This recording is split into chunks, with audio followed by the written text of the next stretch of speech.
السلام علیکم ورحمۃ اللہ تعالی وبرکاتہ۔ محترم سامعین حضرات، یہ کلپ نمبر 28 دیکھیے، جس میں مرزا جہلمی نے ایک حدیث بیان کی اور اس کا غلط ترجمہ بیان کیا اور اس سے کچھ ثابت کرنے کی کوشش کی ہے۔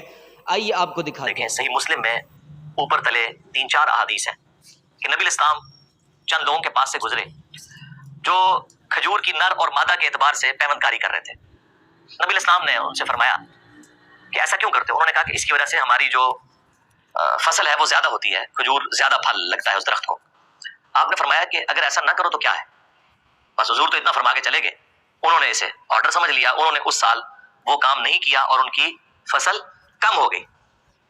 نبی الاسلام کی فرینکنس کا لیول دیکھیں کہ جب کم ہوئی ہے تو صحابہ کرام نبی الاسلام کے پاس شکایت لے کے پہنچ گئے کہ یا رسول اللہ آپ نے مشورہ دیا تھا تو فصل کم ہو گئی ہے۔ تو نبی الاسلام نے فرمایا کہ میں نے تمہیں منع تو نہیں کیا تھا، میں نے تمہیں کب کہا تھا کہ یہ کام نہ کرو؟ میں نے تو ایک مشورے کے طور پہ بات کی تھی۔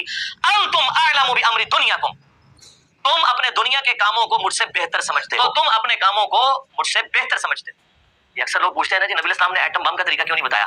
میں مرزا جہلمی کو چیلنج کرتا ہوں کہ کائنات کا کوئی ترجمہ اٹھا کے دیکھ لیں، اس کائنات کے اندر اب تک صحیح مسلم کے جتنے ترجمے موجود ہیں، کوئی ایک ترجمہ ایسے اٹھا کے بتاؤ جس کے اندر اس حدیث کا یہ ترجمہ کیا گیا ہو کہ اللہ کے نبی نے صحابہ کرام سے یہ فرمایا ہو کہ صحابہ تم مجھ سے زیادہ جانتے ہو دنیا کو، مجھ سے زیادہ، یہ مجھ کا لفظ نکال کے بتاؤ، انشاءاللہ پھر آپ کے ساتھ بات کریں۔ اور اس حدیث کے اندر یہ لفظ عربی متن کے اندر بالکل بھی موجود نہیں ہے کہ نبی علیہ الصلوۃ والسلام نے صحابہ کرام سے یہ کہا ہو کہ تم مجھ سے زیادہ جانتے ہو، یہ عبارت آپ دیکھ لیں، بلکہ یہ ہے کہ تم زیادہ جانتے ہو، تو اس کا مطلب یہ تھوڑی ہے کہ مجھ سے زیادہ جانتے ہو، ایسا نہیں ہے۔ یعنی نبی صلی اللہ علیہ وسلم نے صحابہ کرام کے سامنے اپنے علم کا کمپیریزن بالکل بھی نہیں کیا کہ تم جو ہے مجھ سے زیادہ جانتے ہو، بس اتنا فرمایا کہ تم زیادہ جانتے ہو۔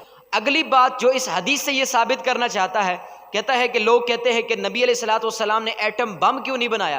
میں ان کو جواب دیتا ہوں، اس لیے ایٹم بم نہیں بنایا کیونکہ آپ جانتے ہی نہیں تھے، نبی صلی اللہ علیہ وسلم کو پتہ ہی نہیں تھا ایٹم بم بنانا کیسے ہے، تو اس لیے آپ علیہ الصلوۃ والسلام نے بنایا ہی نہیں ہے۔ تو تم اپنے کاموں کو مجھ سے بہتر سمجھتے ہو۔ یہ اکثر لوگ پوچھتے ہیں نا جی نبی الاسلام نے ایٹم بم کا طریقہ کیوں نہیں بتایا؟ اس لیے کہ نبی الاسلام کو نہیں سکھایا گیا تھا۔ اور اتنی کمزور بات کی ہے، اتنا یہ گرا ہوا شخص ہے، اس کو یہ معلوم ہی نہیں ہو سکا کہ نہ کرنا نہ جاننے کو مستلزم ہی نہیں ہے کہ کوئی کام جو بندہ نہ کرے تو اس کا مطلب یہ تھوڑی ہوتا ہے کہ وہ جانتا ہی نہیں ہے۔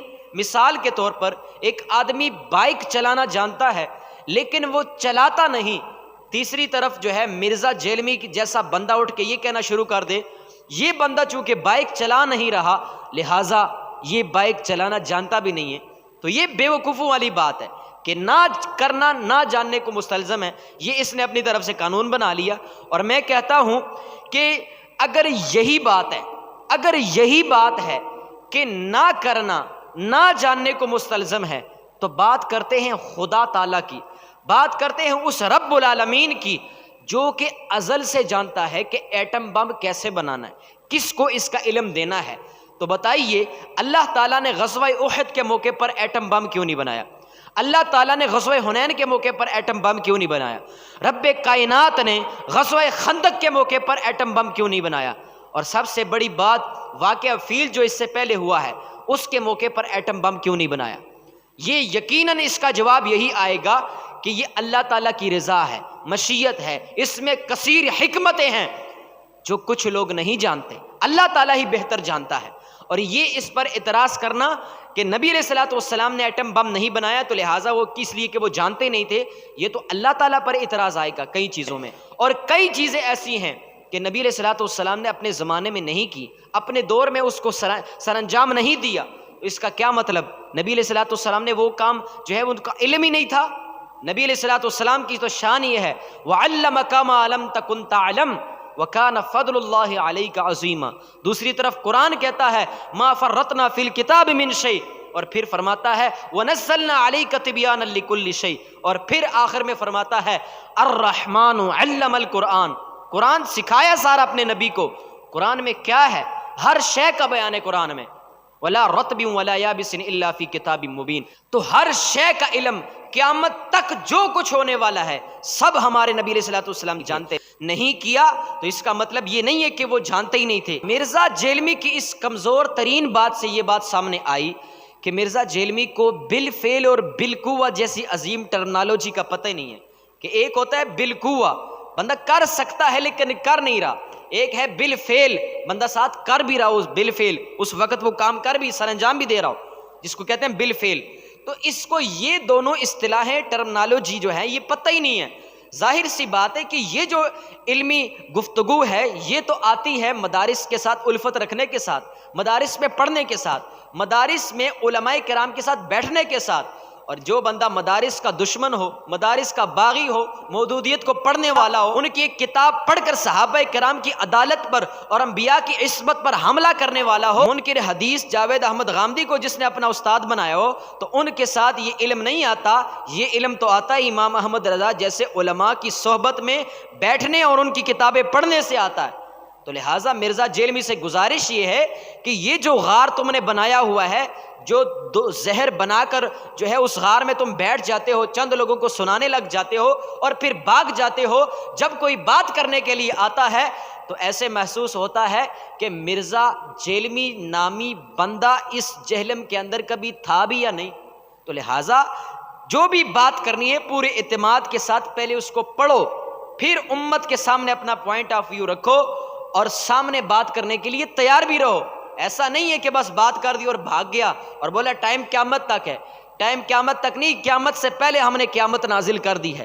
تو لہٰذا اس پر غور کرو اور مجھے جواب دو اس بات کا کہ اگر یہی بات ہے تو یہ جو میں نے اتنی باتیں آپ کے سامنے وارد کی ہیں کہ غزوہ خندق اور غزوہ احد اور جو اتنے معاملات تاریخ کے اندر ہوئے ہیں، اللہ تعالیٰ تو جانتا تھا نا، کیوں نہیں اللہ تعالیٰ نے یہ کام کیا؟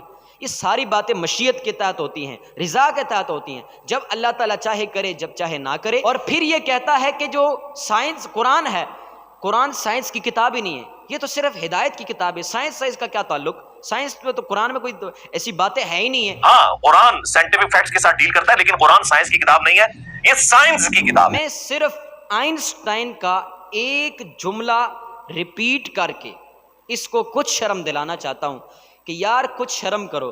اتنا بڑا سائنسدان گزرا ہے، اس کا یہ کہنا ہے، اس نے اپنے آرٹیکل میں وضاحت کے ساتھ یہ بات مینشن کی ہے کہ سائنس مذہب کے بغیر، اسلام کے بغیر، قرآن کے بغیر لنگڑی ہے. یہ اس کا جملہ ہے. کوئی بھی محقق ہے جب وہ سرچ کرے گا تو قرآن کے بغیر اس کے لیے چارہ ہی نہیں ہے. وہ قرآن کے ساتھ اس کا رشتہ ہوگا تبھی وہ ایک اچھا محقق اور اچھا ایک ریسرچر بن سکتا ہے. اور یہ اتنی جہالت بری گفتگو آپ نے سن لی، اب ساتھ اس کا دعویٰ بھی ذرا دیکھیے گا. یہ دعویٰ سنیں، دعویٰ اس کا جو ہے سدرۃ المنتہا کے ساتھ باتیں کر رہا ہے. یقین کریں میری یادداشت بھی آپ لوگوں سے زیادہ ہے اللہ کے فضل سے. میں نے کتابیں بھی آپ لوگوں سے زیادہ پڑھی ہوئی ہیں. آپ کے بڑے بڑے مفتی بھی بیٹھے نا، میں نے شروع ہو جانا ہے. میں پہلے سوال کرنا ہے 10 المعجم الکبیر طبرانی کی نہیں ہے روایتاں نے 10 مفتی منیب نے بھی نہیں کدے گڑیاں ہونیاں.